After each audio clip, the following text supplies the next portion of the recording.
it, Ubisoft's next Ghost Recon game has been surrounded by a lot of new reports lately, and much of the information is coming from insider Tom Henderson, who has revealed several behind-the-scenes details about what's currently happening at Ubisoft and the future of the franchise. The next game, currently known as Ghost Recon Project Over, is shaping up to be one of Ubisoft's most important releases in the coming years. I already covered many of the game's rumored features and story details in one of my previous Ghost Recon videos, so if you want a full breakdown of what the game could include, definitely go check that out. But today, we've got several major updates regarding the project and Ubisoft's internal situation. According to Tom Henderson from Insider Gaming, Ghost Recon Project Over is considered a crucial release for Ubisoft's 2026 fiscal year. The game is reportedly being positioned alongside the summer launch of the Black Flag remake, making both titles extremely important for the company's future. However, despite the game's importance, it seems Ubisoft's ongoing cost-cutting problems are already affecting development. Henderson reports that the game has been scaled back significantly from its original vision, and there are concerns that these budget cuts could impact both the final content of the game and its post-launch support. That's especially worrying considering previous Ghost Recon titles already struggled with long-term content updates.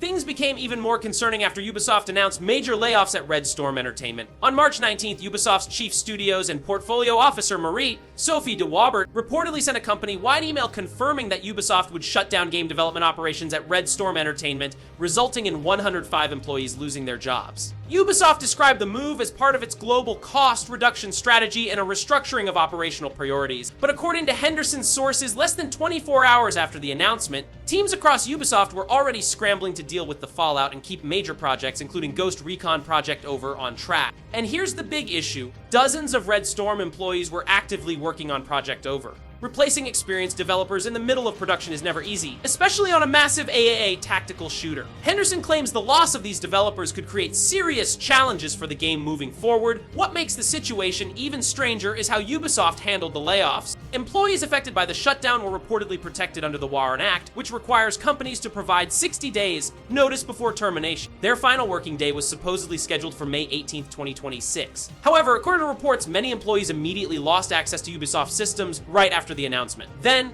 in a bizarre twist, some employees were allegedly asked to return to work on projects during that same notice period, specifically on Ghost Recon Project Over and a rumored Watch Dogs Legion director's cut. So clearly, Ubisoft still needed these developers despite the layoffs. At the time of the closure, Red Storm was reportedly involved in around 10 Ubisoft projects, including the highly anticipated Splinter Cell remake, which Henderson says is also facing its own development problems. As for Ghost Recon Project Over itself, reports claim the game is currently well over budget, but despite the internal issues, the project still sounds incredibly ambitious. Project Over is expected to be the next mainline Ghost Recon title, and from everything we've heard so far, Ubisoft is taking the franchise in a very different direction compared to previous games like Wildlands and Breakpoint. The game is reportedly being built entirely in Unreal Engine 5, which should allow for much better visuals, more advanced environments, and a stronger overall technical foundation. It's also said to feature a completely new setting and a much more grounded military tone. One of the biggest changes is that the game will reportedly be a fully tactical first-person shooter instead of the traditional third-person gameplay the series is known for. That alone is a massive shift for Ghost Recon. The game is also expected to include both single-player and multiplayer modes, with a much heavier focus on realism and tactical gameplay. Reports mention features like tactical sprinting and more immersive combat mechanics designed to modernize the Ghost Recon formula. Originally, the game was targeting a fall 2025 release, but it has now reportedly been pushed to fall 2026, which honestly isn't too surprising considering everything happening behind the scenes at Ubisoft right now. At this point, Ghost Recon Project Over feels like a make or break title for Ubisoft. The company clearly needs a major success, especially after several difficult years, canceled projects, delays, and disappointing releases. But the real question is whether Ubisoft can actually deliver the ambitious tactical shooter fans have been asking for while also dealing with internal restructuring, budget problems, and studio layoffs. Personally, I think the concept sounds promising, especially with Unreal Engine 5 and the tactical first-person direction, but Ubisoft's current situation definitely raises concerns about how polished and complete the final game will actually be at launch. But anyway, let me know your thoughts in the comments below. Are you excited for Ghost Recon Project Over, or are you worried about Ubisoft's current direction? And as always, don't forget to subscribe for more gaming news and updates. Thanks for watching, and I'll see you in the next one.